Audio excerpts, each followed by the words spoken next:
Toda ação criminosa deve ser condenada. Nós condenamos o adultério, nós condenamos a prostituição, nós condenamos a infidelidade, nós condenamos o homossexualismo, a homossexualidade e aprovamos, aceitamos e nos alegramos com a poligamia, macuela.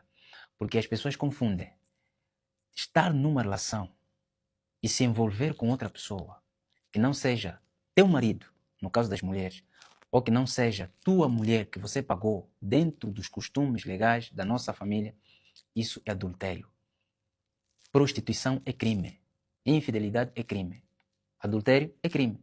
Homossexualidade é crime. Homossexualidade visa exterminar a nossa existência na Terra.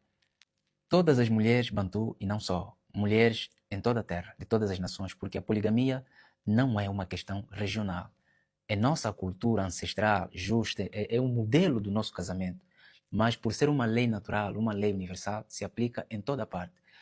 Por isso, todas as mulheres que hoje se escandalizam por causa da poligamia, do macuela, se escandalizam porque os homens estão a casar mais de uma mulher, porque as mulheres estão a aceitar fazer parte de lares que têm outras mulheres dentro da justiça.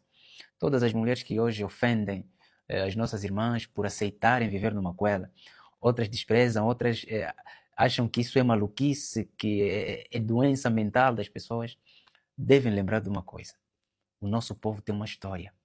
A nossa história não foi apagada. A nossa história foi ocultada. A nossa história foi mal contada após a colonização.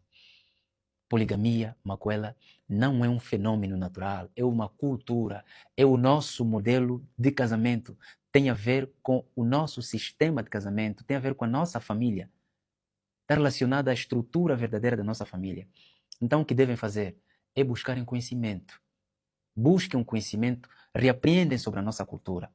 Porque as mulheres que já vivem hoje em Macuela, essas mulheres já têm conhecimento e porque aceitaram a verdade ancestral do nosso povo, então se tornaram símbolo da ancestralidade dentro da nossa família. Por isso nós compreendemos porque o nosso povo foi obrigado a aceitar a monogamia obrigatória. As mulheres cresceram, viveram hoje dentro da obrigatoriedade dos homens casarem só mais mulheres. E hoje as famílias estão desestruturadas porque maridos namoram fora, mulheres namoram com maridos casados, escondem relações, quando na verdade se assumissem essas relações dentro da lei, os homens em concordância com as suas mulheres, pagarem as outras mulheres que devem entrar no lar conforme nós fazemos, não haveria desestruturação familiar. Os homens seriam pessoas felizes, seriam pessoas leais à causa da família Bantu. Então, nossas irmãs, por falta de conhecimento ancestral do povo Bantu, estão a desprezar a nossa cultura. E também a nossa lei, claro, não é obrigatório que um homem tenha apenas uma mulher, como também não é obrigatório que um homem tenha mais de uma mulher. Mas, se um homem, tendo condições espirituais, materiais, financeiros, ser um homem provedor, aprovado na lei, com estrutura familiar consistente, pode tomar para si mais de uma mulher para o servir. Assim como também por uma decisão própria, um homem pode viver em dicuela, porque dicuela é quando se trata de uma mulher. Agora, obrigar os homens a terem uma só mulher, isso é que trouxe prostituição, muita infidelidade, as pessoas vivem a se esconder da verdade, não há paz dentro das casas, falta de confiança, falta de fidelidade. Então, quero deixar aqui um apelo às mulheres Bantu. Reapreende a nossa cultura. Nós não estamos a falar de coisas novas. A Sua Majestade o Divino Rei Tadembuíça Vontade Antermis está a ensinar outra vez aquilo que os nossos pais viveram antes da colonização, antes da igreja, da religião que trouxe aqui o casamento monogâmico obrigatório, antes da implantação das conservatórias nos territórios da nossa terra que obrigam que o homem tenha só uma mulher.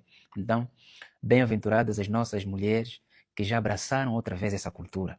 E também pela coragem que têm tido de mostrar a cara e de incentivar as outras mulheres a saírem deste engano e voltarem para a nossa verdadeira cultura. Chega de namoros, chega de prostituição, chega de infidelidade, chega de adultério. Macuela é o casamento verdadeiro do nosso povo. Macuela é liberdade na justiça, é paz eterna dentro da família. Nós estamos a falar de uma coisa diferente. No adultério, as mulheres nem querem conhecer as outras. escondem-se, lutam, são rivais. Na poligamia, no macuela, o macuela, as nossas mulheres são irmãs, vivem em harmonia. Em muitos lares vivem na mesma casa, partilham tudo, servem o marido em concordância. Nós estamos a falar de uma situação muito séria. No adultério, não. Os maridos se escondem. As mulheres que se tornam mulheres de homens casados também escondem-se. Vivem como se fossem criminosas. Não há necessidade disto continuar a acontecer. Vamos assumir as relações dentro da lei. Estás numa relação, conversa com a tua serva, conversa com a família, precisa de outra mulher, concordem, assumam a relação, paguem por ela e leva essa outra mulher ou essas outras mulheres ao vosso lar e vivem como família em harmonia. E criem os vossos filhos dentro dessa harmonia familiar. Chega de prostituição, chega de imoralidade. Macuela é nossa cultura. Ninguém mais deve continuar a se esconder, ninguém mais deve continuar a viver como se estivesse num mundo estranho. Não, isso é cultura. Nossas irmãs, coragem, aprendem a lei. Okay? Não se escandalizem. Não existe obrigatoriedade. E também como não existe proibição. Por isso que é chamado de casamento livre. Vida eterna ao nosso rei, Tadembuísse, Votadem Termis. Ingeta.